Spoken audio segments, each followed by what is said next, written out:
Вітаю шановных аматараў літаратуры. Да дня народзінаў Рыгора Барадуліна дазвольце пачытаць верш вельмі такі жыццялюбны, аптымістычны. Уцякала зіма ад вясны. Уцякала зіма ад вясны. Па кустах вербалозаў рагатых ёй каптан абарвалі яны.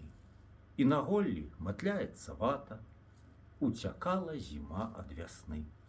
Уцякала па рэках, азёрах, лёд затрэскаў, закрэктаў, заныў, здрадзіў лёд і вада на прасторы. Толькі звон крыгалом у ачах брод шукаюць бярозы-бяглянкі і трымаюць на ніцых плячах, як дзяцей палахлівых, буслянкі. А вясна даганяла зіму. Заяц скочыў у лужу блакіту, бо на хвост наступіла яму. І пралескі распырскаў, раскідаў, і ўцякала зіма ад вясны. Пад нагамі ламачча затлела, парастрэсла па сцежках лясных, снег апошні свой з ландышаў белых.